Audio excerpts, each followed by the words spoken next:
Hello friends, myself CA Rakesh Agrawal from Pune.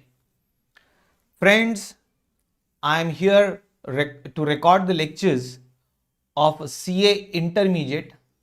The subject is Cost and Management Accounting. Friends, I am recording the lectures for the new syllabus of our institute, which is recently introduced in the year 2023. To be very precise, this syllabus was introduced on 1st of July 2023. So these lectures are getting recorded for the latest or new syllabus of 2023, and I am recording the first lecture, that is introductory lecture. So let's go ahead, my dear friends. In today's lecture, I will introduce myself to you. I'll introduce you with your subject of cost and management accounting, and I'll let you know the future plan of action, how we are going to proceed ahead in this batch. So that is what you should expect from me in today's first lecture. So I welcome you all to the regular batch. Please remember, it's a regular batch. It means we are going to deal with the subject from first to last, from A to Z, complete. It's a regular batch of CA Intermediate for the subject of Cost and Management Accounting. This we call in short as CMA, Cost and Management Accounting. I would like to thank you for your trust and faith in me, right? You have shown this trust and faith in me in buying this product or in joining this regular batch. So I'm really thankful to you, and I won't let you down. Don't worry, right? I'll do my level best to teach you this subject. Now, please treat me as your trusted friend in your journey of becoming CA. I will accompany you in this journey and will try to make it enjoyable as well. Actually, I want you to enjoy studying this subject of costing. It's a very scoring subject. It's a very logical subject. And I'm very sure you all will enjoy studying this subject. And I'll be throughout with you in your journey of becoming CA. Don't worry. Now, please also note that these lectures are getting recorded in our face-to-face batch. Face-to-face batch means the batch in which we teach the students who are sitting in front of us in the classroom. So these lectures are getting recorded in the face-to-face batch in the classroom at Pune. Now, why I'm telling you this? Because I'll be talking to the students who are sitting in front of me on desk and benches and will be answering their queries. So you should be aware of, while teaching or when you are watching these lectures either on your mobile or on your laptop, that there are students in the classroom in front of me and I'm talking to them also. Please remember. Now, about your faculty, let me introduce myself in brief. People call me Rakesh Agrawal.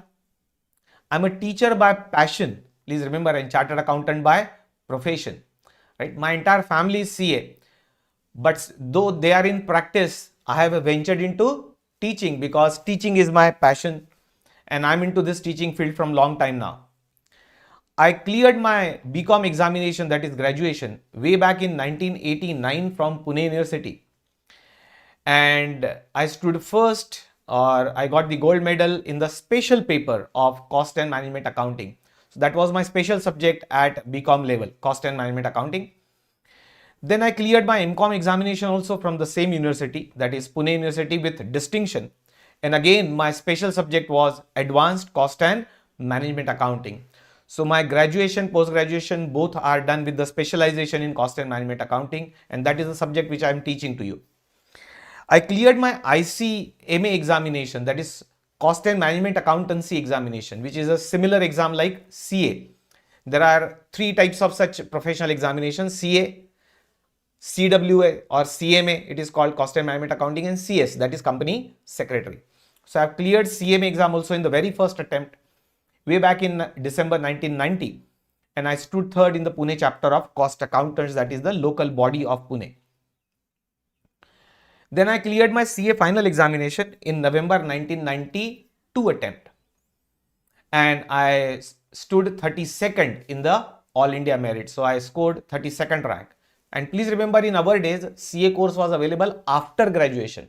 So I had to first complete my graduation in 1989, and then my CA course started, because that was the rule in earlier days. There was no route open after 12th. There was no route open after 12th in those days. So graduation was compulsory. So after graduation, I did my CA. And along with graduation, I did my CMA, that is Cost and Management Accountancy. I've cleared one of the professional examination called Information Systems Auditor. This exam is conducted by ICAI. This exam also I cleared in the very first attempt. And please remember, this exam can be appeared by the chartered accountants. Means this exam is meant for the members of the institute. I passed a state eligibility test, that is called SET exam. You might have heard about NET-SET.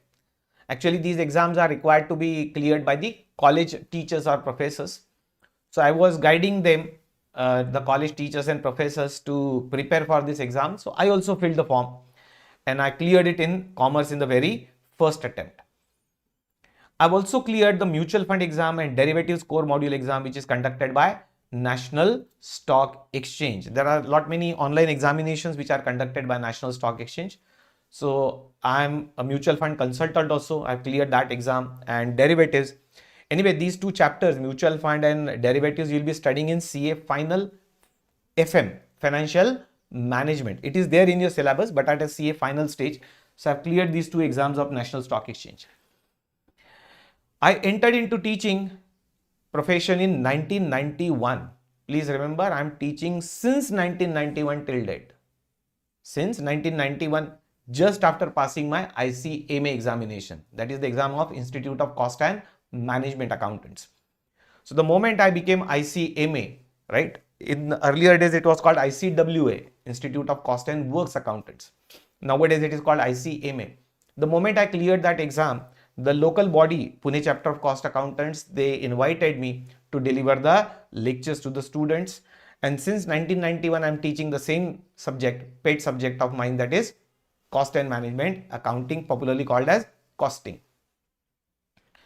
I've taught variety of subjects actually in the past, variety of subjects, because earlier, as I'm teaching since a long time, earlier there was an era where one teacher used to teach almost all the practical subjects.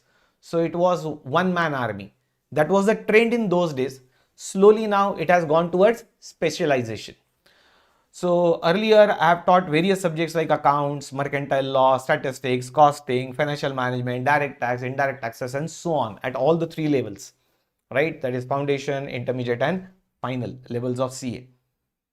However, presently I am concentrating on the subject of costing only at CA intermediate and CA final level. So now I have reduced myself to only one subject, that is costing or cost management. So that is an era of specialization. Nowadays you will find individual faculty, specialist faculty for each subject. Now let's talk about your subject, that is costing subject. Cost and Management Accounting paper, first of all, is for 100 marks in your syllabus. I hope you know it. This paper is for 100 marks. And it is now covered in group 2 of intermediate syllabus. Please remember, in the earlier syllabus, this subject was covered in group 1. But if you remember, in the earlier syllabus, there were 4 papers in group 1 and 4 papers in group 2. So there were total 8 papers in the earlier syllabus. And in this latest 2023 syllabus, the total number of subjects are reduced to 6, or total number of papers, I would say, are reduced to 6. 3 papers covered in group 1 and 3 papers covered in group 2. So there are 6 papers now instead of earlier 8 papers. So you people are lucky, you people are fortunate. 2 papers are reduced. 200 marks exam got reduced from your syllabus. Now this paper, costing paper, it is a paper number 4. It is paper number 4. First paper 1, 2, 3 are covered in group 1 and paper 4, 5, 6 are covered in group 2. So this is paper number 4 in your syllabus, and this is a mainly practical subject. Please remember, it's a very scoring subject. It is practical subject. Many of my students have scored more than 90 marks, 90 plus marks, many 80 plus, too many students. In the last to last exam, one student had scored 98, and before that a girl had scored 97 marks in the same subject. Please remember. So it's a very scoring subject. It's a very practical subject. And now in your 2023 syllabus, my dear friends, they have introduced 30% marks reserved for MCQs. So 30% marks means 30 marks, you can say. 30 marks questions will be asked in the form of multiple choice questions. Now, this is another advantage of this 2023 syllabus. In the earlier syllabus, MCQs were not asked in the exam, but now Institute will be asking multiple choice questions, which are naturally 2 line questions and very scoring ones, right? If you know the concept fully, you can score these marks 100%. So 30% marks are now reserved for multiple choice questions, my dear friends.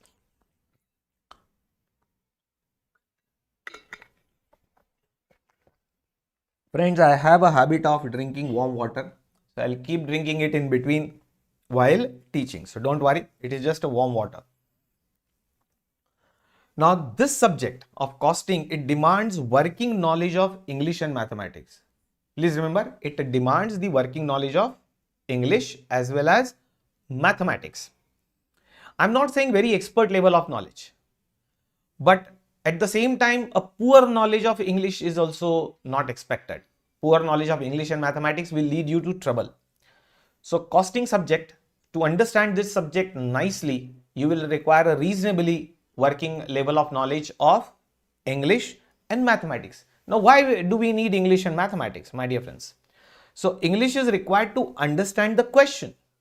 English is required to understand the question because your paper is in English. Question paper will be printed in English. These printed notes which I'm going to give you, these are also in English.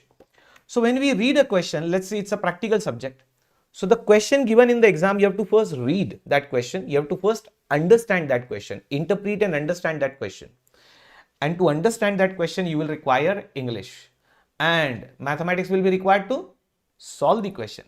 So maths is required to solve the question and English is required to understand the question. Please remember. I've seen some students, they say that costing subject is difficult, but the problem is not of costing. Problem is probably of English or mathematics or both.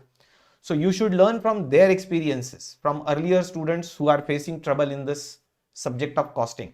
So the trouble is not with the subject. I'll teach you everything, but you'll have to improve upon. If you are very good in English and mathematics, nothing like it. You will find the subject very easy. But in case if you are little weak, then you'll have to improve upon your English and your mathematics so that you can understand the subject in the best possible manner.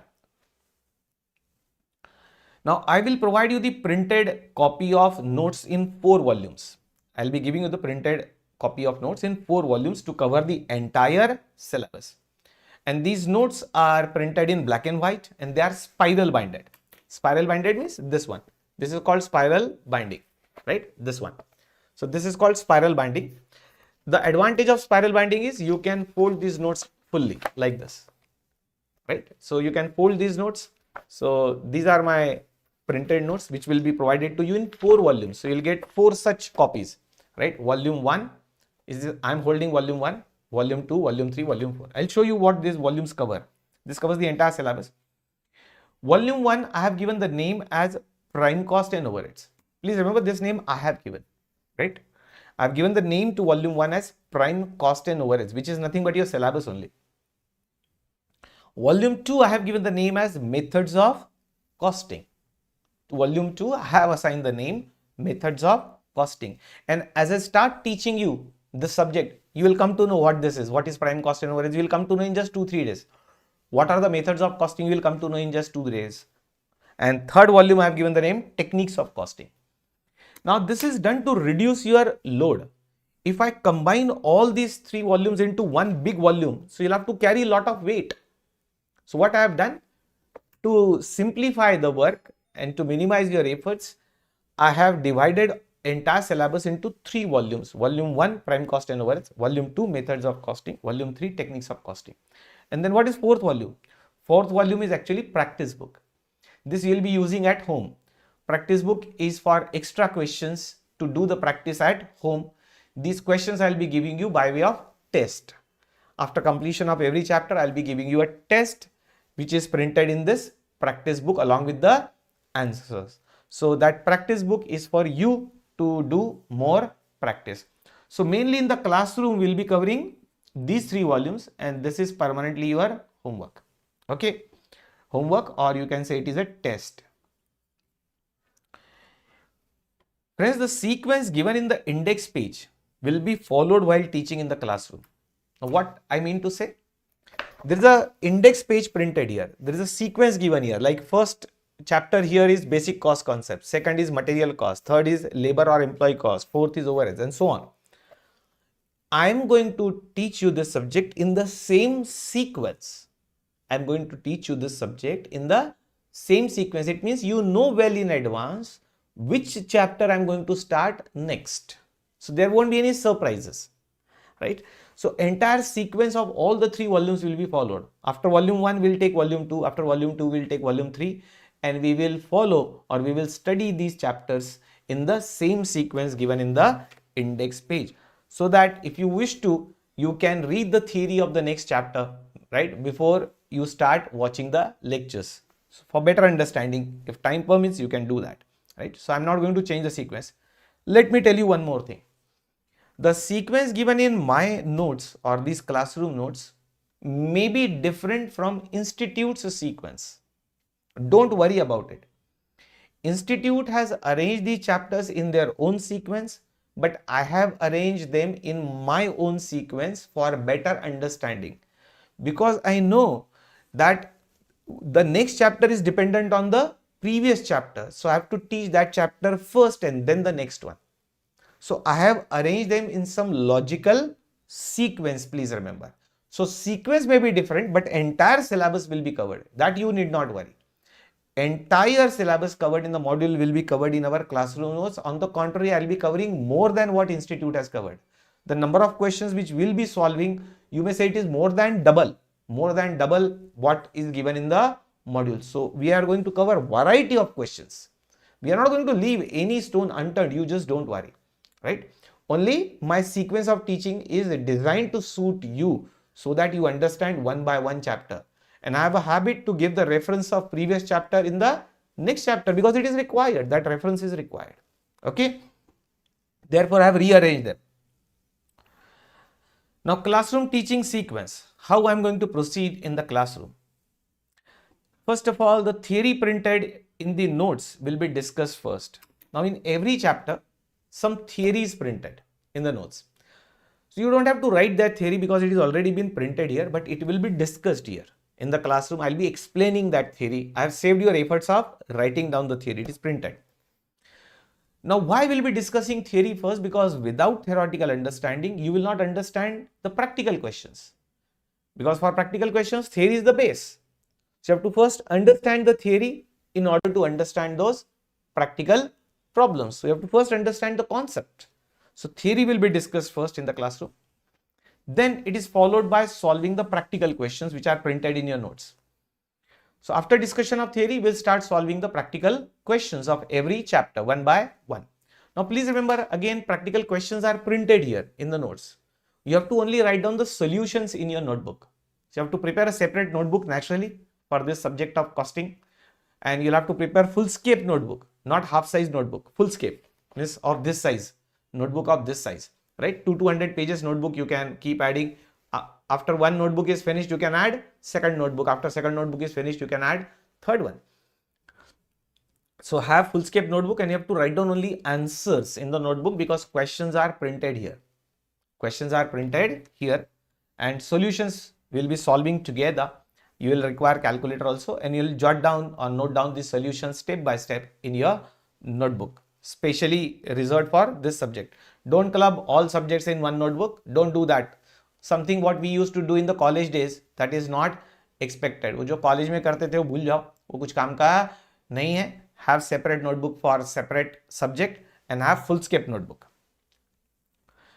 Now, after solving the practical questions, some similar questions will be given to you as homework. The similar questions, just by changing the figures. Those homework questions are also printed here. Along with the solutions also are printed here in the notes. Now you are expected to solve these questions and then check it with the printed solution provided. Solution is just provided ahead, little ahead. I have not put the solution immediately below, but it is lying little ahead. So you will get it here in our printed notes. So provided in your printed notes, any difficulty which is related to these questions will be discussed in the classroom on the very next day. So every day in the classroom I will be asking whether there is any difficulty related to the question which were given yesterday or previous day for homework, and those difficulties also will be discussed. In case after discussing those difficulties also, if it is you are not satisfied, you can always email me, right, your difficulty. Don't worry, my email address is also printed here just behind the index page. See, this is the index page. Just behind the index page at the bottom, my personal email is printed. So you can always raise your query on email and you will get the reply, right? If your query is not already been covered. But mind well, as I'm teaching since a very long time, I try to cover each and everything in the classroom. Whatever difficulties may arise in your mind, all will be answered. Just you should have some patience. You should have some patience. And if you allow me to go ahead, you will find everything is answered in the classroom itself. But still, you can always ask me the doubts through email. So you can ask the doubts as per your convenience. I can also reply email as per my convenience. Now you'll have to appear for a self-test after this, after completion of each chapter, and there are total 14 tests because I have covered the entire syllabus in 14 chapters. I have covered the entire syllabus in 14 chapters, and after every chapter you'll have a test. So what is the sequence? First we'll discuss theory. After that we'll solve practical questions in the classroom. Similar questions will be given to you for homework to solve, and those homework questions are already been solved in your printed notes along with the answers. They are available, so you have to solve, check it. If there is still difficulty after checking with my solution, if you are not satisfied, then we'll be discussing it on the next day in the classroom. And if still your difficulty remains, you can ask me through email. And after completion of entire chapter, you will have a test, and for this test you will be using that volume number 4. In that, those tests are printed along with the solutions for you to check. So it's a self test for you. It's designed in a self test mode, so you can keep solving the questions and keep checking it with the printed solution. So this has reduced your efforts. See, one of the advantage of printing the solution is that whenever I give you either homework questions or I give you self test questions, whenever I do this, as the solutions are printed, you don't have to spend much of the time in solving, but you have to do it quickly, either on the calculator or on the rough paper. Just you have to apply your mind after reading the question carefully. You have to just apply your mind and try to solve it on a rough paper and calculator to check whether your logic is going properly and whether you are reached to the solution, whether you are able to reach to the solution. And you can then check it with my printed solution. So I'm saving your time. Actually, solving the question step by step and writing down and everything will take a lot of time, and you people already are falling short of time. You have very less time available. So in lesser time, we can cover more questions. So I just want you to apply your mind, solve the questions on rough paper and check it with my printed solution, whether the question is of homework or of self-test. That will give you the confidence. If you are able to solve the questions here, you will be able to solve the questions in the exam hall also. No doubt about it. You will be able to solve these questions in the exam hall. Okay. So in lesser time, you can cover more questions, and that is the reason I have printed all the solutions there. Now, homework and test will provide you necessary confidence, as I said, to solve the questions in your exam. I've already told you that. Now, my teaching style. I will always give the stress on conceptual clarity of the subject. Conceptual clarity and understanding of the subject instead of mechanically solving them. Friends, I don't believe in just mechanically solving the questions. It means I am dispensing the answer and you are just jotting down or writing down the answer. That is not expected. I am not an answer dispensing machine. I am not an answer dispensing machine that I am giving you the answer and you are just writing it down. You have to understand why you are writing something. You have to start asking those questions. Why it is so? Why not it is so? So this will help you to learn the subject better in a logical manner, in a conceptual manner, so that you become competent to solve any question in the exam hall. I hope you are getting my point. See, it is not important how many questions I am solving here. It is more important how many questions you become capable of solving in the exam hall. I want you to become capable, and therefore logical understanding is important. Otherwise, slight twist in the question and in the exam hall you are unable to solve, then that is mechanical approach.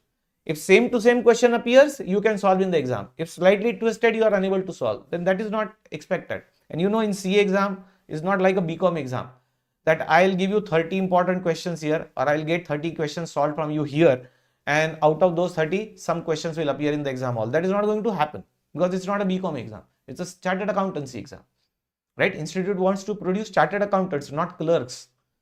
So you'll have to think, and therefore you have to develop the logical understanding of the subject. And that is what my objective is, right? So I want you to study this subject once only for your lifetime. ध्यान रखना दोस्तों, मैं चाहता हूं कि subject एक बार मुझसे पढ़ लो, ये लाइफ टाइम के लिए सब्जेक्ट आपका हो जाएगा, ये प्रॉमिस कर रहा हूं मैं आपके साथ, लाइफ टाइम के लिए। आप सीनियर से पूछ के देखना जो मुझसे पढ़े हैं, राइट? एक बार पढ़ लिए तो सब्जेक्ट इतने अच्छे से आपके समझ में आ जाएगा कि आपको दोबारा पढ़ना भी नहीं पड़ेगा और लाइफ में कभी आप भूलोगे भी नहीं, right? So once for all, right? At the same time I want you to enjoy this subject. ये सब्जेक्ट एंजॉयबल है, लाइफ में एक ही बार पढ़ना है दोस्तों, सिंसियरिटी से, रेगुलरिटी से पढ़ना। एक बार आखिरी बार हो गया, लाइफ टाइम के लिए सब्जेक्ट आपका हो जाएगा और पढ़ने में मजा भी आएगा, राइट? मजा तो लेते आना चाहिए वैसे दोस्तों, मजा अपने आप नहीं आता है, मजा लेते आना चाहिए, राइट? राइट। तो वो आपको सीखना है while doing the CA course. CA course में से अपने आप कोई मजा नहीं आता है, but you have to learn and try and enjoy this subject और process of becoming a chartered accountant. तो लाइफ आपकी थोड़ी ईजी हो जाएगी। आप इस सीए कोर्स को बर्डन करके लेंगे ना तो लाइफ बहुत डिफिकल्ट हो जाएगी, क्योंकि आप डेली पढ़ाई करते समय इसको बर्डन फील कर रहे हो। तो ये सब मेंटल स्टेटस है, आपका मेंटल स्टेटस, आपने इसको बर्डन मान लिया होगा तो ज्यादा दिन कंटिन्यू नहीं कर पाएंगे, आप छोड़ देंगे बीच में। तो let's start enjoying the subject, let's start enjoying the process of becoming a chartered accountant, and then you will find interest in the subject. एक आपको स्टोरी बता देता हूं मेरे टीचिंग स्टाइल के बारे में। Story of a hungry person and fish. थोड़ी देर के लिए सर इमेजिन कीजिए, थोड़ी देर के लिए, कि मैं एक फिशरमैन हूं, समुद्र में नाव ले जाता हूं, मछलियां पकड़ के लाता हूं और बेचता हूं। और एक आदमी है, थोड़ा गरीब है, भूखा भी है, उसके पास खाने के लिए कुछ नहीं है, उसके पास नौकरी नहीं है, पैसे नहीं है। तो भूखा आदमी मेरे पास आता है। There is a hungry person who comes to me, he says sir I am hungry, please give me something. अब मेरे पास देने के लिए क्या है? तो fish. So I offer him a fish. His that day's hunger is satisfied. उस दिन की भूख उसकी शांत हो गई। Next day again he feels hungry. So next day he again comes back to me. That sir, you are very kind. Sir, please give me something. I'm again hungry. So next day again I offer him a fish. So his second day's hunger is satisfied. Now he comes to me again on third day. He says, sir, again I am hungry. अब उसको आदत लग गई ना, उसको फोकट में मिल रहा है, यहाँ से मैं दे रहा हूँ उसको फिश, तो उसकी रोज की प्रॉब्लम सॉल्व हो गई। तो तीसरे दिन फिर से आ गया। तो मैंने सोचा ये ऐसे से काम तो चलेगा नहीं, ये रोज रोज आएगा मुझसे मांगने के लिए। So third day I don't give him a fish, I give him a fishing rod. I give him a fishing rod and I train him how to do fishing. I give him a fishing rod and I train him how to do fishing. Now by doing this what has happened? By doing this his hunger for life time is satisfied. By doing this his hunger is satisfied for life time. उसको fishing rod ही दे दिया मैंने, उसको सिखा दिया मछलियां कैसे पकड़ना, काम खत्म। दोस्तों ऐसे ही कुछ मैं आपके साथ करने वाला हूं। मैं सिर्फ क्वेश्चन के आंसर देने के लिए नहीं बैठा हूं यहाँ कि ये क्वेश्चन आया इसका ये आंसर लिख देना। इससे क्या होगा? एग्जाम में कुछ नया आ गया तो आप लिख नहीं पाएंगे। So I am not here to give you the fishes, I am going to give you the fishing rod and I am going to train you how to do fishing so that you can go in the exam hall and do the fishing. Yani you can go to the exam hall and write the answer of any question if you have understood the subject logically. दोस्तों ये approach रहेगा मेरा। और ये approach में एक तकलीफ क्या है, मुझे भी पढ़ाने में एफर्ट ज्यादा लगते हैं क्योंकि आपको लॉजिकली पढ़ाना है और आपको भी समझने में एफर्ट ज्यादा लगेंगे। इजी अप्रोच कौन सा है? रेडीमेड देते जाओ सब कुछ। ये रास्ता इजी लगता है लेकिन ये रास्ता काम का नहीं है, क्योंकि आप फिर मुझ पर पूरे डिपेंडेंट हो जाएंगे और एग्जाम हॉल में एक भी आंसर खुद से डेवलप नहीं कर पाएंगे, एग्जाम पास नहीं कर पाएंगे। तो वो जो मगिंग अप वाला अप्रोच है, रटने वाला जो अप्रोच है, पहली बात तो इस सब्जेक्ट में चलता ही नहीं, कॉस्टिंग सब्जेक्ट में रटने वाला अप्रोच चलता नहीं, और वो अप्रोच सीए एग्जाम में काम का भी नहीं है। तो मेहनत आपको भी लेना है इस सब्जेक्ट पे, और मैंने भी लेना है, तब जाके वो रिजल्ट लगेगा, तब जाके वो परफॉर्मेंस आएगा, and you will be able to solve every question which appears in the exam. Is that okay? तो स्टोरी ध्यान रखना, I am not here to give you the readymade fishes, I am going to train you how to do fishing. The language used while teaching is a mixture of Hindi and English. आपके ध्यान में आ ही गया होगा, I've started using Hindi in between. So during the entire process, I'm going to use a mixture of Hindi plus English, which is popularly called as Hinglish nowadays. आजकल ये language बहुत popular हो गई है, राइट? स्टूडेंट्स लोग को अच्छा लगता है यदि हिंदी में बीच बीच में बात की तो हिंदी और इंग्लिश का हमने मिक्सचर कर दिया है। किसी जमाने में हम 100% इंग्लिश में पढ़ाते थे, right? Once upon a time we used to teach the entire subject in 100% English, but then slowly and slowly we have understood the need of the students and they are liking. आजकल ये सभी television channels और इस पे सब पे यही language चलती है, mixture of Hindi and English. तो मैं बोलते बोलते इंग्लिश में बोलना चालू कर दूंगा और बीच बीच में हिंदी में भी बोलते रहूंगा, ये दोनों का अपने आप मिक्स हो जाएगा, 50-50 ऐसा समझ लो आप, राइट? वाइल टीचिंग जैसे फ्लो में बोलने में आएगा मैं पढ़ाते जाऊंगा, and I hope you are comfortable with this. ऐसे कुछ लोग हो सकते हैं या कुछ स्टूडेंट्स हो सकते हैं जिनको हिंदी बिल्कुल भी समझती नहीं, उनके लिए ये लेक्चर्स नहीं है। जिनको हिंदी बिल्कुल भी नहीं समझती उनके लिए ये लेक्चर्स नहीं है, प्लीज एक्सक्यूज मी, राइट? तो ये लेक्चर वो मेजॉरिटी स्टूडेंट्स के लिए जो हिंदी और इंग्लिश दोनों समझते हैं, राइट? उन लोगों के लिए लेक्चर्स में रिकॉर्ड कर रहा हूं। रीडिंग मटेरियल, बहुत बार स्टूडेंट्स पूछते हैं कि सर और कौन सी किताब खरीदे, काय में से पढ़ें, राइट? उनके लिए ये इंस्ट्रक्शंस है। First priority should always be given to the classroom notes. First priority should always be given to the classroom notes. It contains sufficient theory and practical questions. आप इस क्लासरूम की जो नोट्स है इसको आप पहली प्रायोरिटी देंगे, इसके अंदर ऑलमोस्ट सब कुछ covered, entire theory and sufficient practical questions are covered. मैं जरा एक नोट्स का आपको व्यू इस पर भी बता देता हूं, स्क्रीन पर भी जस्ट एक व्यू दिखा देता हूं कि नोट्स कैसे दिखती है हमारी। ये देखो दोस्तों, वॉल्यूम 1 की नोट्स है आपके सामने। ये हमारी वेबसाइट है, राइट? www.carakeshagarwal.in, जिस पर ये लेक्चर्स अवेलेबल है फॉर सेल। आपके सब्जेक्ट, आपके लेवल का नाम लिखा है CA intermediate, cost and management accounting, ये आपका नया वाला 2023 सिलेबस, वॉल्यूम 1। और ये जो मैं रिकॉर्ड कर रहा हूँ इसको मैंने नाम दे दिया है वर्जन 1, क्योंकि कभी कभी इंस्टीट्यूट कुछ चेंजेस कर देती है, राइट? मॉड्यूल में या सिलेबस में माइनर चेंजेस, तो फिर हम उसको अगला रिकॉर्डिंग करते उसको बुलाते हैं version 2, version 3 and so on. जैसे पिछले सिलेबस में मेरे वर्जन 4 तक बन गए थे, पिछले सिलेबस में जो अभी चला गया उसमें वर्जन 4 तक पहुंच गया था मैं चेंजेस करते करते। तो ये अभी नए सिलेबस का पहला वर्जन है, that is version 1, first recording of this 2023 syllabus, और इसको मैंने नाम दिया है प्राइम कॉस्ट एंड ओवरहेड्स। अब दोस्तों इस फर्स्ट वॉल्यूम में ये 6 चैप्टर कवर कर रहे हैं फर्स्ट वॉल्यूम में। पहला चैप्टर बेसिक कॉस्ट कॉन्सेप्ट्स, दूसरा मटेरियल कॉस्ट, तीसरा लेबर या एम्प्लॉय कॉस्ट, चौथा overheads also known as absorption costing, पांचवा एक्टिविटी बेस्ड कॉस्टिंग और छठवा कॉस्ट शीट। ये 6 चैप्टर इसमें कवर होंगे। फिर सेकंड वॉल्यूम में कुछ कवर होंगे और थर्ड वॉल्यूम में कुछ कवर होंगे। मैंने इसमें कितने क्वेश्चंस कवर किए, नंबर ऑफ क्वेश्चंस वो लिख दिए हैं और पेज नंबर्स लिख दिए, कौन से पेज से कौन से पेज। ध्यान रहे दोस्तों, मैंने नोट्स में पेज जैसे दिए 1.1 यानी फर्स्ट चैप्टर का पहला पेज, और ये खत्म होता है पेज 23 पे यानी फर्स्ट चैप्टर का 23rd पेज 1.23। तो पहले ये जो 1 लिखा है this stands for chapter number. जैसे आप सेकंड चैप्टर के देखेंगे तो ये चालू होता है 2.1 से, वो पहले 2 का मतलब है चैप्टर नंबर 2 पेज नंबर 1, और ये चैप्टर खत्म होता है 54 पेजेस के बाद। तो सेकंड चैप्टर का लास्ट पेज है 54, तो 2.54, तो second chapter 54 page and so on. और इसमें के क्वेश्चंस यहां लिख दिए कितने कवर हुए। तो ये तो हुआ इंडेक्स। ऐसा ये इंडेक्स आपको हर नोट्स में फ्रंट पेज पे मिलेगा आपको, वॉल्यूम 1 के, वॉल्यूम 2, वॉल्यूम 3 और वॉल्यूम 4 यानी प्रैक्टिस बुक, राइट? अब आपको आगे ले चलता हूं थोड़ा सा। ये मेरे बारे में लिखा है, आपको थोड़ा डिटेल्ड जानना हो मेरे बारे में तो इंडेक्स पेज के बैक साइड में ये प्रिंटेड है अबाउट द फैकल्टी। उसके बाद दोस्तों, अच्छा ये ईमेल इधर है दोस्तों, ये देखो सेकंड पेज पे ये मेरी पर्सनल ईमेल है जिस पे आप मुझे क्वेरी पूछ सकते हैं, right? This is my personal email. अब आप देखेंगे मैंने एक डिटेल्ड इंडेक्स भी प्रिंट करके रखी है आपके नोट्स में।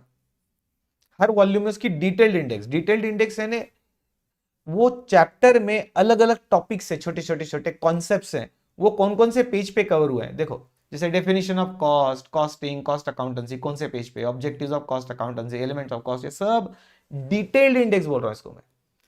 यानी chapter number 1 basic cost concepts में अलग अलग कॉन्सेप्ट्स कहां कहां यूज हुई है।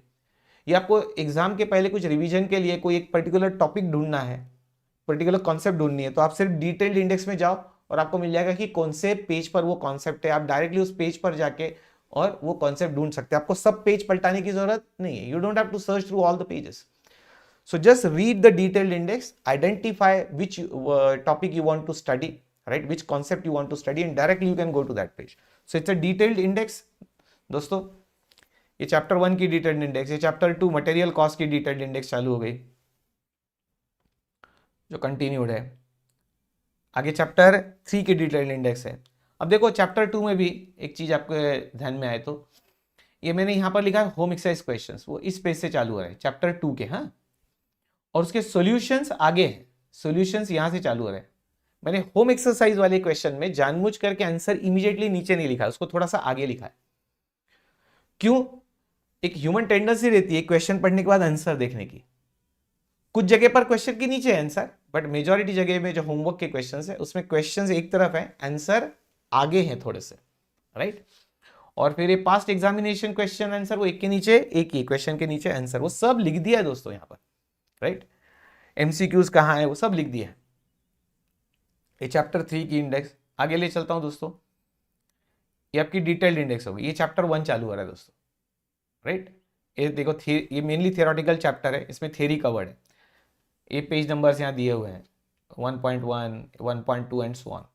तो थियरी है और प्रैक्टिकल क्वेश्चंस भी है, राइट। पहला चैप्टर वैसे थियोरेटिकल है, बेसिक कॉन्सेप्ट्स का चैप्टर है, और उसके बाद से सब मेजॉरिटीली प्रैक्टिकल चैप्टर्स है। वापस चलता हूं दोस्तों अपने प्रेजेंटेशन पे। तो मैंने बोला था जो क्लासरूम की नोट्स हमने डिजाइन की है they are sufficient, it contains sufficient theory and sufficient practical questions. Actually, you don't need any other book or study material after covering these 4 volumes of classroom notes. ये 4 volume आपने cover कर लिया तो आपको कुछ भी जरूरत नहीं है। इवन इंस्टीट्यूट के भी मॉड्यूल की वैसे तो जरूरत नहीं है, क्योंकि हमने सब जो इंपॉर्टेंट है वो कवर कर दिया है, जो बकवास है वो छोड़ दिया। But if you at all wish to do some additional study, यदि आपकी इच्छा है कुछ एक्स्ट्रा पढ़ने की, तो आप क्या यूज कर सकते हैं या आप क्या कर सकते हैं। तो आप इंस्टीट्यूट से जो मॉड्यूल आपको मिलते हैं कंपलसरीली, वो हर एक को मिलते हैं रजिस्ट्रेशन करने के बाद, तो वो मॉड्यूल को पढ़ सकते हैं। इच्छा हो तो मॉड्यूल के सब क्वेश्चंस और सब इंपॉर्टेंट थ्योरी हमने ऑलरेडी कवर कर दिए, फिर भी मॉड्यूल देख सकते हैं। इंस्टीट्यूट के सजेस्टेड आंसर्स आते हैं उनके वेबसाइट पे। सजेस्टेड आंसर यानी क्या? तो इंस्टीट्यूट जो एग्जाम कंडक्ट करती है, वो एग्जाम खत्म होने के बाद कुछ महीने बाद इंस्टीट्यूट उस एग्जाम के क्वेश्चन और उसके सजेस्टेड आंसर बाय इंस्टीट्यूट यानी by the board of studies of the institute, वो उनके वेबसाइट पे अपलोड करती है, तो वो भी आप डाउनलोड कर सकते हैं और देख सकते हैं। फिर इंस्टीट्यूट कुछ रिविजनरी टेस्ट पेपर्स भी उनके वेबसाइट पे डालती है। आरटीपी का मतलब होता है रिविजनरी टेस्ट पेपर्स, और एमटीके का मतलब होता है mock test paper, mock test. तो रिविजनरी टेस्ट पेपर और मॉक टेस्ट पेपर ये इंस्टीट्यूट के वेबसाइट पे मिलते हैं। ये सभी चीज इंस्टीट्यूट के वेबसाइट पे अवेलेबल है। आपकी यदि इच्छा हो, आपके पास समय हो, तो इंस्टीट्यूट के साइट पे जाके यहाँ से ये सब चीजें डाउनलोड करके भी आप स्टडी कर सकते हैं। Now don't by any other book और स्टडी मटेरियल। अब इसके अलावा और कुछ करने की जरूरत नहीं है, ये ICAI से मिल जाएगा आपको, ये उनकी वेबसाइट पे मिल जाएगा, और ये 4 वॉल्यूम्स मैंने दिए, इतना मोर देन इनफ है। What I am giving you and what institute is giving you is more than enough. Don't buy any other book, don't spend your money, you don't have even time to study all this.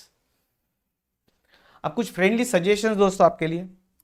Those who are watching these lectures at home should maintain a 100% discipline. ये सबसे important बात है यदि आप ये lectures, मेरे video lectures घर पे बैठ के देख रहे हो तो, क्योंकि ये वीडियो लेक्चर पढ़ने का वैसे तो बहुत फायदा है। आप एनी टाइम एनी वेयर पढ़ सकते हो। आपको जब जिस टाइम पे लेक्चर देखना है, जब स्टडी करना है, जिस लोकेशन पे करना है वो कर सकते हो। तो एनी टाइम एनी वेयर है, बहुत बड़ी फैसिलिटी है। आप खुद का टाइम टेबल डिजाइन कर सकते हो और पढ़ सकते हो। आपको कोई लेक्चर डबल देखना है तो आप डबल देख सकते हैं, राइट। आप आपका शेड्यूलिंग खुद बना सकते हैं, ये सबसे बड़ा एडवांटेज है, और आपका लेक्चर कभी मिस नहीं होगा। लेकिन सिर्फ एक ही सबसे बड़ा डिसएडवांटेज है, घर पे पढ़ते समय डिसिप्लिन नहीं मेंटेन होता है, लोग डिसिप्लिन नहीं रहते, उतनी रेगुलरिटी से नहीं पढ़ते, और ये जो फिर एडवांटेज है डिसएडवांटेज में कन्वर्ट हो जाता है। इसीलिए ये जो बच्चे हमारे सामने बैठे हैं क्लासरूम में, ये उसी लिए आए हैं कि भाई खुद का सेल्फ डिसिप्लिन नहीं रहा तो चलो टीचर के सामने बैठ जाएंगे, टीचर फिर क्या करेगा, आप मोबाइल निकालेंगे तो टीचर डांटेगा, आप बात करेंगे तो टीचर डांटेगा, और वो लेक्चर मिस नहीं होना चाहिए करके वो क्लासरूम में आके बैठ रहा है, तो वो रेगुलरली हो जा रहा है। तो उसको हम बोलते हैं face to face coaching. Face to face coaching का सबसे बड़ा एडवांटेज उसकी रेगुलरिटी और सिंसियरिटी है। और ये होम कोचिंग का थ्रू वीडियो लेक्चर, उसके फायदे तो बहुत है, लेकिन एक सबसे बड़ा नुकसान है, जो इनडिसिप्लिन्ड है, इरेगुलर स्टूडेंट्स, उनके हाथ में कुछ भी नहीं लगेगा। सो बी केयरफुल। आप एक टाइम टेबल बनाओ, रोज का टाइम डिसाइड करो कि मैं इस टाइम पे ये लेक्चर वॉच करूंगा, और उस टाइम पे आपने बैठना ही है और वो लेक्चर देखना ही है, नहीं तो ये सिलेबस कवर नहीं होगा। Don't take it lightly, right, and be very very disciplined. And I hope आप यदि मुझसे पढ़ रहे हो तो आप डिसिप्लिन स्टूडेंट्स ही हो, आप सिंसियर स्टूडेंट्स हो, नहीं तो मेरा लेक्चर आप खरीदते भी नहीं थे। तो keep that regularity, keep that discipline. Now keep your mobile aside unless you are watching the lecture itself on mobile, तो बात अलग है। यदि आप मोबाइल पर ही लेक्चर वॉच कर रहे हो तो उसको साइलेंट मोड में डाल के वॉच करो, नहीं बाकी कॉल नहीं आने चाहिए, राइट। या आप घर पे पढ़ रहे हो तो लेक्चर भी देख रहे हो मोबाइल पे या लैपटॉप पे, और सामने टेलीविजन पे मैच भी चालू है क्रिकेट की, ऐसे मत करना, इससे कोई फायदा नहीं होगा दोस्तों। ये सीपीयू का शेयरिंग नहीं होना चाहिए, सीपीयू यानी ये अपना ब्रेन, सेंट्रल प्रोसेसिंग यूनिट। आप इसको बोलेंगे थोड़ा सा लेक्चर भी देख लेते, थोड़ी मैच भी देख लेते, मेरा दूसरा मोबाइल भी एक चालू है, उस पर कॉल भी चालू है, सब में मल्टीपल टास्किंग कर लूंगा, मल्टी टास्किंग बोलते हैं जिसको, मल्टीपल काम एक साथ कर लूंगा टाइम बचाने के लिए, तो हाथ में कुछ भी नहीं लगेगा, ये सब्जेक्ट समझ में नहीं आएगा। आपको इस सब्जेक्ट के लिए 100% कॉन्सेंट्रेशन और एफर्ट्स देने पड़ेंगे तो समझ में आएगा। ये सब्जेक्ट ही ऐसा है, कोई कॉन्सेप्ट मिस हो गई तो आगे क्वेश्चन समझ में नहीं आता फिर। तो आप मोबाइल से, बाकी चीजों से दूर रहेंगे, यानी बाकी डिस्ट्रैक्शन से दूर रहेंगे, मेरा कहने का मतलब है बाकी सभी डिस्ट्रैक्शन से दूर रहेंगे व्हाइल वॉचिंग द लेक्चर्स। और आप ईयरफोन लगा के वॉच करेंगे, राइट, ईयरफोन या हेडफोन जो भी आप लगाओ, आपके पास जो भी हो, वो ईयरफोन हेडफोन लगाने से क्या होगा, बाकी जो नॉइज है इधर उधर का वो आपको सुनाई नहीं आएगा और बाकी लोग आपको डिस्टर्ब नहीं करेंगे। तो नॉइजलेस होके, या कमरा आपके पास अलग रूम हो तो उसको, रूम को बंद करके आपने अंदर बैठ के पढ़ना है। नॉइज में सबके साथ वो सब आवाज आ रही है, आजू बाजू में गाने बज रहे हैं और आप पढ़ रहे हो, तो आपका कंसंट्रेशन नहीं होगा दोस्तों, you won't be able to concentrate. So please give it your full time and full attention to understand this subject 100%, to grasp this subject 100%। ये लाइफ टाइम के लिए आपका हो जाएगा, लेकिन उतनी ही सिंसियरिटी आपको दिखानी पड़ेगी। दोस्तों ये सब मेरे फ्रेंडली सजेशन है। मैं क्यों बोल रहा हूँ, इतने जी तोड़ के क्यों बोल रहा हूँ, क्योंकि लोग पैसे खर्चा करते, वीडियो लेक्चर खरीद लेते, लेकिन उसका 100% बेनिफिट नहीं ले पाते क्योंकि वो डिसिप्लिन मिसिंग है, तो आप हेडफोन ईयरफोन लगा के बात करो बाकी लोगों को, और मोबाइल को साइलेंट मोड में छोड़ के फिर काम करो, so that nobody is able to disturb you while watching the lectures. Be very regular, जो मैंने आपको बोला था, and watch at least 1 lecture every day at 1 sitting. देखो बहुत सारी चीजें बोल दी मैंने। बी रेगुलर, रोज आपने लेक्चर देखना है, और कम से कम 1 लेक्चर तो हर दिन देखना ही है, और बने जब तक 1 सिटिंग में देखना है, यानी एक बार वो लेक्चर चालू किया तो वो लेक्चर पूरा 1 सिटिंग में कंप्लीट होने तक उसको वॉच करना है। इस लेक्चर को, अब आपके पास वीडियो लेक्चर है तो आप टुकड़े टुकड़े में भी देख सकते हैं, एक लेक्चर को आपने 5-7 दिन में देखा तो आपकी लिंक ब्रेक होंगी ना दोस्तों, कैसी बात करें, और कब कवर करेंगे फिर सिलेबस।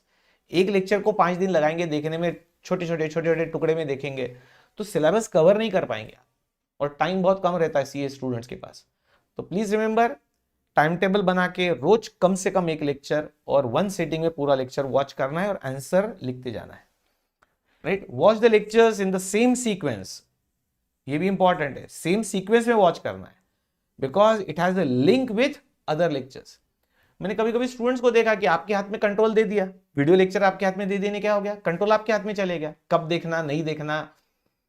तो लोग ऐसे ही कैजुअली लेक्चर 1 देख लेते, फिर लेक्चर नंबर 8 देख लेंगे, फिर लेक्चर नंबर 20 खोल के बैठ जाएंगे, फिर लेक्चर नंबर 45 देख लेंगे, फिर लेक्चर नंबर शायद 82 पे चले जाएंगे, और बाद में लेक्चर नंबर 28 पे आएंगे। अरे क्या मिलने वाला है इससे, क्या मिलने वाला, आप क्या देखना चाहते हैं, मुझे पढ़ाते आता है या नहीं ये देखना चाहते क्या? ये ऐसे कोई भी सीक्वेंस में लेक्चर देखेंगे आगे पीछे कुछ भी हाथ लगने वाला नहीं, पूरे पैसे वेस्ट, टाइम वेस्ट। यानी आपको लेक्चर नंबर 1 देखना है, उसके बाद लेक्चर नंबर 2 ही देखना है, 2 के बाद 3, 3 के बाद 4, 4 के बाद 5, और इस सीक्वेंस में देखते जाना है। ये सब में एक लिंकिंग है, ये सब में एक कनेक्टिविटी है। ऐसे बहुत आगे जाओ पीछे आओ ऐसे काम करना नहीं। दोस्तों मैं फिर से क्या कर रहा हूं, I am giving you friendly suggestion. मुझे अपना दोस्त समझो, मैं आपको फर्स्ट अटेम्प्ट में पास होते हुए देखना चाहता हूं और कुछ नहीं। फर्स्ट अटेम्प्ट में पास हो जाओ, ठोकर खा के 2-4 अटेम्प्ट लगेंगे और पता चलेगा कि सर बराबर बोल रहे थे, ये गलती हमने की, 2 अटेम्प्ट वेस्ट हो गए। एक अटेम्प्ट की कीमत 6 महीने दोस्तों लाइफ में, और बाद में गलतियां करने के बाद ये सीखेंगे। तो मैं चाहता हूं कि मैं अभी बोल रहा हूं, मेरी बात को यदि आप मानना चाहते हो तो आज ही मान लो और एक बार में ये सब्जेक्ट अच्छे से पढ़ लो, राइट। और सेम सीक्वेंस में पढ़ो, जंप करना नहीं। सर ये चैप्टर छोड़ देता हूं, अगले चैप्टर पे जाता हूं। अरे भाई ये चैप्टर छोड़ के अगले चैप्टर पे गया तो इसका कनेक्शन उधर लगने वाला है, इसका रेफरेंस मैं अगले चैप्टर में दूंगा। फिर तू क्या करेगा, फिर बोलेगा अब समझ में नहीं आ रहा है। तो समझ में नहीं आ रहा है, मेरी गलती नहीं थी, तूने एक चैप्टर बीच में छोड़ दिया या तूने कुछ लेक्चर बीच में छोड़ दिए, इसलिए समझ में नहीं आ रहा है। तो स्टूडेंट्स ये गलती करते हैं और फिर वही पूछते कि सर ये समझ में नहीं आ रहा है, ये इसमें तो आपने कुछ बताया वो तो पता ही नहीं मुझे, तो तूने पहले के लेक्चर छोड़ क्यों दिए। या कुछ स्टूडेंट तो बहुत फास्ट स्पीड में पढ़ने की कोशिश करते हैं, यानी वो वीडियो लेक्चर होने से स्पीड बहुत बढ़ा देते हैं। उनको सिर्फ कवर करना रहता, सिलेबस समझना नहीं रहता। यानी मैंने जो 2 घंटे का लेक्चर रिकॉर्ड किया उसको फास्ट फास्ट फास्ट करके 1 घंटे में पढ़ लिया, तो आपको क्या मिलेगा, सिर्फ समाधान मिलेगा कि हाँ मेरा लेक्चर खत्म हो गया। अरे भेजे में इसमें क्या गया, कुछ नहीं गया, समझे ही नहीं इतने फास्ट स्पीड में देखने से। आप समझ रहे हो ना मेरी बात। तो आपको सिर्फ वो लेक्चर खत्म करना है क्या, कैसे तो भी खत्म करना है क्या, उस सब्जेक्ट को समझना है, ये तो बोलो मुझे। और ये सब मैं आपके ऊपर छोड़ रहा हूं। मैं आज पहले लेक्चर में इतने दिल तोड़ के बोल रहा हूं आपको, राइट, क्योंकि ये गलती आप कितना भी हुआ तो ये करने वाले और फिर पछताने वाले, राइट। तो सेम सीक्वेंस में पढ़ो and don't change the sequence. मैंने जो बोला while watching the lectures, watch at a normal speed only. बहुत फास्ट स्पीड में लेक्चर अटेंड करो मत, राइट। समझ में नहीं आएगा, आप आंसर लिख नहीं पाओगे। मैं सोचने का टाइम देता हूं क्वेश्चन पढ़ने के बाद, वो टाइम आपने यूज करना है, क्वेश्चन को इंटरप्रेट करने की कोशिश करना है। क्योंकि कॉस्टिंग में आप आपके सीनियर जो है पुराने स्टूडेंट से यदि बात करेंगे तो बोलेंगे क्वेश्चन पढ़ के ही नहीं समझ, क्वेश्चन पढ़ने का समझे ही नहीं। तो आपने कभी समझने का टाइम ही दिया नहीं। मैं दूंगा क्लासरूम में टाइम, मैं बोलूंगा मैंने क्वेश्चन पढ़ने के बाद कि थोड़ा सोचो उसके ऊपर, वो आपने सोचना है ना। आप बोलेंगे चलो इतना टाइम बचा लेते आगे पास ऑन करते, सिर्फ आंसर लिख लेंगे। तो आप लिख तो लेंगे आंसर, नोटबुक भर जाएंगी, दिमाग में क्या आएगा, वो तो मैंने क्वेश्चन समझाया और मैंने लिखवा के दिया सॉल्यूशन। एग्जाम में क्या करना है, क्वेश्चन आपको पढ़ना है, आपको समझना है, आपको दिमाग में सॉल्यूशन सोचना है और फिर लिखना है। तो ये प्रोसेस क्लासरूम में भी करवाऊंगा ना मैं आपसे, तो वो प्रोसेस में पार्टिसिपेशन करो, आप भी सोचो मेरे साथ क्वेश्चन पढ़ने के बाद और फिर लिखना चालू करो। तो सिर्फ सिलेबस कैसे तो भी कंप्लीट करना है, लेक्चर कैसे तो भी खत्म करना है, ये जल्दबाजी में क्या होगा पता है क्या, आपको कुछ समझ में नहीं आएगा, आप सिर्फ पैसे आपके वेस्ट होंगे और वो टाइम भी वेस्ट होगा। इसलिए लेक्चर को नॉर्मल स्पीड पे पढ़ो और अज्यूम करो कि आप क्लासरूम में बैठे हो मेरे सामने और वो क्वेश्चन सॉल्व कर रहे हो धीरे धीरे उसी स्पीड से। Now right the answers in your notebook for future reference. ये सब आंसर जो हम लिखने वाले हैं क्लासरूम में, ये आपने भी लिखना है वीडियो लेक्चर से कॉपी डाउन करके आपके नोटबुक में लिखना है। अब आप बोलेंगे सर ये तो बात पता थी हमको। नहीं दोस्तों, बहुत सारे स्टूडेंट्स ये गलती कर रहे हैं आजकल वीडियो लेक्चर में। वो बोलते हैं आंसर तो है उधर वीडियो लेक्चर में, लिखने की क्या जरूरत है, लिखने की कोशिश नहीं करते या आलसीपना करते, लेजीनेस है। तो ये लेजीनेस से क्या होगा पता है क्या, ये आलसी बन जाओगे आप तो आपके नोटबुक में आंसर ही नहीं रहेंगे, समझे आप। और एग्जाम में आंसर लिखने की आदत डालना है वो स्टेप बाय स्टेप। तो lot of students nowadays they just watch the lecture like a movie, they are watching like a movie, वैसे लेक्चर अटेंड कर रहे हैं। नोटबुक ही नहीं है उनके पास, कैलकुलेटर चला नहीं रहे, कैलकुलेशन कर नहीं रहे, लिख ही नहीं रहे। आपका रिजल्ट मैं आज ही बता देता हूं फेल है। यदि आप आंसर को नोटबुक में नहीं लिख रहे हो, आप कैलकुलेशन खुद नहीं कर रहे हो, मैं आज ही बता देता हूं रिजल्ट फेल्यूर है। आपको भगवान भी पास नहीं करा सकता फिर। और आपने ये मेरी सीक्वेंस फॉलो की, आपने थियरी सिंसियरली अटेंड की, प्रैक्टिकल क्वेश्चन मेरे साथ सॉल्व किए, राइट, होमवर्क सॉल्व किए, होमवर्क क्वेश्चंस ट्राई किए, टेस्ट दी, तो आपको भगवान भी पास होने से रोक नहीं पाएगा। क्या बोला मैंने? भगवान भी रोक नहीं पाएगा, यानी आप जरूर पास होंगे यदि चारों स्टेप फॉलो की तो। और यदि आपने मेरी कोई भी इंस्ट्रक्शन नहीं मानी, क्योंकि आपको मानना ही नहीं है, तो फिर आपको भगवान भी ऊपर से आ गया तो पास नहीं करा पाएगा ये एग्जाम, राइट। तो everything goes in your hand now, the control is in your hand now, right. Your sincerity will decide your result, your regularity, your sincerity will decide your result.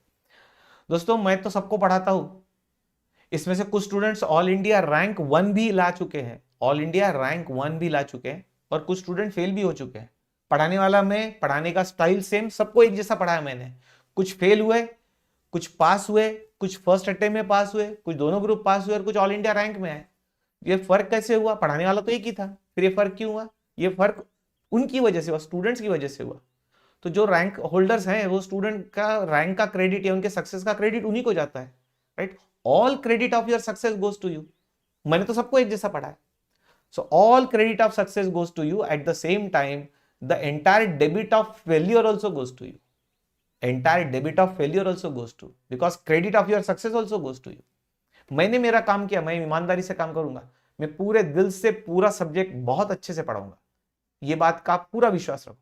मेरी तरफ से मैं सब कुछ करूंगा, अब आपको करना है जो भी करना है, राइट। तो रैंक आई तो आपकी वजह से आएगी, आपकी रेगुलरिटी की वजह से आएगी। आप समझ रहे हो ना मेरी बात को, right. So you need to develop the writing habit, और आगे रिवीजन करने के लिए वो नोटबुक आपके काम में आएगी जिसमें आंसर लिखे रहेंगे, क्वेश्चन, और क्वेश्चन तो प्रिंटेड है और सॉल्यूशन उधर मिल जाएंगे आपको। Now please prepare an index on the first page of your notebook for easy reference. जैसे मैंने ये प्रिंटेड नोट्स में इंडेक्स बनाई है, ऐसे आपकी नोटबुक जो है जिसमें आप आंसर लिखने वाले हो, नोटबुक के फर्स्ट पेज पे इंडेक्स बना दो, और यही 3 कॉलम जो मैंने प्रिंटेड नोट्स में बनाए, उस 3 column chapter number, serial number, right, topic का नाम और पेज नंबर, ऐसा आपके नोटबुक में भी लिखो, नोटबुक में, राइट। तो पहले पेज पे आपका नाम, सब्जेक्ट का नाम और इंडेक्स बना के रख दो, और बाद में जैसे जैसे एक एक चैप्टर कंप्लीट होगा वो इंडेक्स फिलअप करना। चैप्टर 1 का नाम लिखना, बेसिक कॉस्ट कॉन्सेप्ट्स, और उसके जो सॉल्यूशंस है वो कौन से पेज से कौन से पेज तक आपने सॉल्यूशन लिखे वो पेज नंबर में डाल देना। तो ऐसी की ऐसी इंडेक्स वहां पर भी बनाना है आपको आपके नोटबुक में। Now please give serial numbers to the pages of your notebook. आपके नोटबुक के जो पेजेस है ना, फुलस्केप नोटबुक के पेजेस, उस पेजेस को भी आपने सीरियल नंबर्स देना है, and it will be use for cross reference. हम वो जो पेज नंबर आप जो नोटबुक को देंगे उसको क्रॉस रेफरेंस के लिए यूज करेंगे। कैसे, वो मैं बताता हूं। हम उस नोटबुक के पेज नंबर को क्रॉस रेफरेंस के लिए यूज करेंगे। तो आज सबसे पहला काम क्या करने वाले आप, आपकी जो फुलस्केप नोटबुक है उसको ऊपर राइट हैंड कॉर्नर में आप पेज नंबर डाल दो, सब 1 2 3 4 5 6 वो दे दो। इस नोट्स को नंबर हमने दिए हुए हैं, नोटबुक को नंबरिंग आपने करना है। अच्छा, एक बात और इंपॉर्टेंट ध्यान में, हम क्रॉस रेफरेंस के लिए यूज करने वाले, तो नोटबुक को नंबर देते समय कॉन्सिक्यूटिव नंबरिंग करना है। कॉन्सिक्यूटिव नंबरिंग यानी क्या? एग्जांपल, आपकी समझो 200 पेजेस की नोटबुक है, ये वाली नोटबुक बोल रहा हूं, इसको आपने पेज नंबर दे दिए, समझो पेज नंबर 190 तक वहां पर आ गए। पहली नोटबुक का लास्ट पेज को आपने नंबर दिया पेज नंबर 190। अब आपने सेकंड नोटबुक चालू की, ध्यान रहे 3 नोटबुक कम से कम लगेगी दोस्तों, 200 पेजेस की 3 नोटबुक लगेगी। एक वॉल्यूम में एक नोटबुक खत्म हो जाएगी, दूसरे वॉल्यूम में दूसरी, और तीसरे वॉल्यूम में तीसरी, कम से कम बोला मैंने 3 नोटबुक लगेगी 200 पेजेस वाली। जब आप सेकंड नोटबुक चालू करेंगे तो सेकंड नोटबुक को पेज नंबर फिर से 1 से देना चालू नहीं करना है, 1 से चालू मत करना। यहां पर फर्स्ट नोटबुक में लास्ट पेज नंबर था 190, तो सेकंड नोटबुक में पेज नंबर चालू होगा 191 से, 191 से। सेकंड नोटबुक का पेज लास्ट पेज नंबर यदि 380 है, तो थर्ड नोटबुक जब आप चालू करेंगे तो उसको पेज नंबर देंगे 381 से। तो कॉन्जिक्यूटिव नंबरिंग रखना, सेम पेज नंबर 2-3 नोटबुक में नहीं आना चाहिए। क्यों, मैं बताता हूं उसका रीजन, हम कैसे इसको यूज करेंगे। For example, suppose I am solving question number 10 in the classroom and this question is printed on page number 5.20। 5.20 का मतलब चैप्टर नंबर 5 पेज नंबर 20, आपको पता है अब ये। तो मैं क्वेश्चन नंबर 10 सॉल्व कर रहा हूं क्लासरूम में, और वो क्वेश्चन इस प्रिंटेड नोट्स में कहां प्रिंटेड है, पेज नंबर 5.10 पे। Then you will write like this in your notebook. तुम जब आंसर लिखोगे नोटबुक में तो लिखोगे क्वेश्चन 10 ऑब्लिक 5.20, यानी आप क्वेश्चन नंबर और पेज नंबर लिखोगे आपके नोटबुक में at the start of the answer. अब ऐसा क्यों करना है, ये करने का पर्पस क्या है? दोस्तों पर्पस बहुत सिंपल है। क्वेश्चंस इधर है प्रिंटेड नोट्स में और आंसर आपके नोटबुक में है, यानी क्वेश्चन एक तरफ आंसर एक तरफ। अब एग्जाम के पहले आप रिवीजन के लिए जब बैठेंगे तो आपको क्वेश्चन से या तो आंसर पे जाते आना चाहिए या आंसर से क्वेश्चन पे आते आना चाहिए, क्योंकि ये दो अलग अलग जगह है। अब आप पन्ने ही पलटते बैठेंगे एग्जाम हॉल में तो आपका बहुत टाइम पास होगा रिवीजन के समय। तो you should be able to travel from either question to answer और आंसर टू क्वेश्चन। अब आंसर टू क्वेश्चन कैसे आना, तो उसकी भी ट्रिक बता देता हूं। देखो आगे क्या लिखा है मैंने। Suppose you are writing this answer in your notebook, और आपने नोटबुक को पेज नंबर दिया है। आपके नोटबुक का पेज नंबर यदि 80 है, जहां पर आप ये वाला आंसर लिख रहे हो इस क्वेश्चन का, then write this page number 80 near the question in your printed notes. कुछ समझा क्या बोला मैंने? नोटबुक में जहां आंसर लिख रहे हो उस आंसर का पेज नंबर 80 आप इस क्वेश्चन के पास लिखेंगे। यहां पर क्वेश्चन के बाजू में लिख देंगे कि इसका आंसर कौन से पेज पे है, और जिस नोटबुक में आप आंसर लिख रहे हो उस नोटबुक के आंसर के स्टार्टिंग में ही आप लिख देंगे वो क्वेश्चन 10/5.20।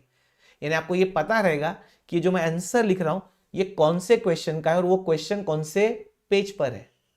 यानी आंसर के पास क्वेश्चन का रेफरेंस नंबर और क्वेश्चन के पास आंसर का reference number.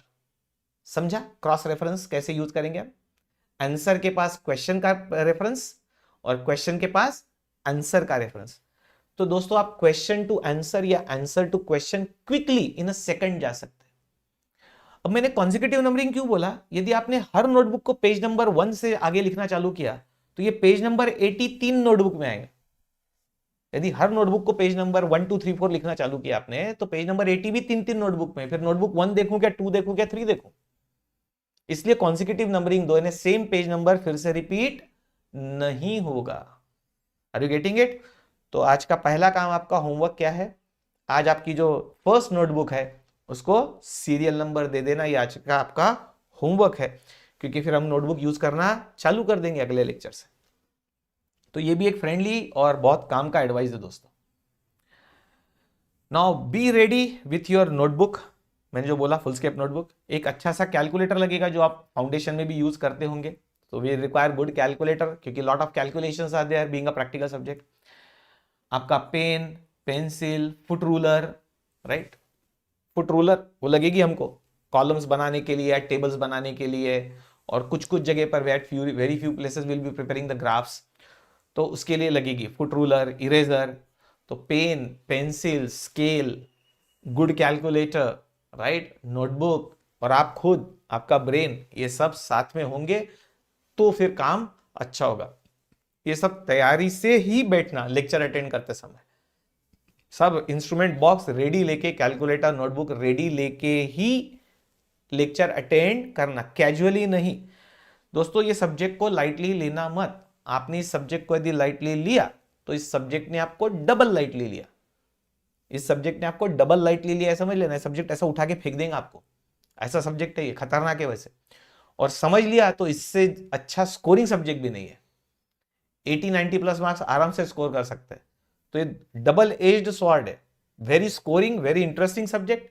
Eight the same time आपने इसको लाइटली लिया और आपने रेगुलरिटी नहीं रखी तो ये सब्जेक्ट 10 मार्क भी मिलने के लिए मुश्किल है। फिर 10 और 10 और 20 मार्क्स भी नहीं मिलते इसमें फिर दोस्तों, ऐसा भी है ये खतरनाक subject. Now I hope I have delivered all the necessary information and instructions to you in today's session. मैं जितनी भी जनरल बात कर सकता था आपसे, जितनी इंस्ट्रक्शंस मुझे देनी थी, शायद मैंने सभी इंस्ट्रक्शंस आपको दे दी है। ये सब जनरल इंस्ट्रक्शन है। अब मैं इसके बारे में बार बार बात नहीं करूंगा। अगले लेक्चर से जो हम सिलेबस स्टार्ट करेंगे तो फिर लास्ट लेक्चर में सिलेबस पे ही खत्म करेंगे। फिर बीच बीच में फालतू बातें मैं करता नहीं। Will start with the subject and will and with the subject. All necessary instructions I think I have delivered to you in today's session. From tomorrow, we'll start with the subject and from second lecture. First, we will discuss the basic cost concepts, that is chapter 1. Naturally, हम chapter 1 से ही चालू करेंगे, उसको मैंने नाम दिया है basic cost concepts. वैसे इंस्टीट्यूट का नाम है introduction to cost and management accounting. ये इंस्टीट्यूट ने रखा हुआ नाम है introduction to cost and management accounting, जिसमें बेसिक कॉन्सेप्ट्स डिस्कस की गई है. तो हम चैप्टर 1 से अगले लेक्चर में पढ़ना चालू करेंगे दोस्तों. Now friends, thank you so much for watching this lecture. कुछ आपके लिए इंस्ट्रक्शंस और है, right? This video lecture can be purchased online also from our website. ये लेक्चर को आप हमारी वेबसाइट से खरीद सकते हैं. This is the website www.carakeshagarwal.in. यहां से आप ये वीडियो लेक्चर चाहे तो ऑनलाइन खरीद सकते हैं, like your Amazon and Flipkart. And once you purchase our lectures, the printed notes, ये जो 4 वॉल्यूम का सेट है ना, this printed notes will be delivered to you by courier on your registered address. तो आप जब लेक्चर खरीदेंगे उसमें आपका एड्रेस पूछा जाएगा. Please give a complete address. Please give a complete address there with pin code number. क्योंकि address incomplete रहा तो ये पार्सल पहुंचेगा नहीं कुरियर से. तो you will get the set of 4 volumes, right, spiral binded notes on your registered address by courier, and you will also get a link to download these lectures. ये जो video lecture आप देख रहे हैं इसका एक ऐप बना हुआ है. वो ऐप और लेक्चर डाउनलोड करने की लिंक आपको दी जाएगी और उसको लेक्चर को चलाने की एक प्रोडक्ट की भी दी जाएगी. एक हर लेक्चर को चलाने के लिए एक प्रोडक्ट की, जिसको हम पासवर्ड बोलते हैं, वो यूनिक रहता है. वो आपको कैसे दिया जाएगा? ईमेल से. तो दोस्तों, ऑर्डर प्लेस करते समय वो ईमेल एड्रेस भी एक्यूरेट है क्या नहीं 2 बार चेक करना. क्योंकि ईमेल एड्रेस रॉन्ग रहा तो वो पासवर्ड और लिंक जो है लेक्चर की वो आप तक पहुंचेगी नहीं. तो 2 एड्रेस आपने बहुत ध्यान से देना है. एक आपका पोस्टल एड्रेस जिस पे कुरियर आने वाला है वो पूरा होना चाहिए, कंप्लीट एड्रेस. और एक आपका ईमेल एड्रेस, क्योंकि ईमेल एड्रेस पे आपको वो पासवर्ड यानी प्रोडक्ट की आएगी और लेक्चर देखने के लिए एक लिंक आएगी, जिस लिंक से आप लेक्चर और ऐप हमारा डाउनलोड करेंगे. I hope you are getting my dear friends. तो यहां पर हमने देखा है कुछ स्टूडेंट्स फिर यहां गलती करते, एड्रेस गलत देते, ईमेल गलत देते और हमको बोलते सर आपका पार्सल मिला नहीं या आपकी ईमेल हमको मिली नहीं. इसके लिए ये मैंने एक्स्ट्रा इंस्ट्रक्शंस और दी दोस्तों. I once again thank you my dear friends for watching this first lecture, that is introductory lecture. From tomorrow we are dot on the subject. Okay friends, bye bye, see you tomorrow.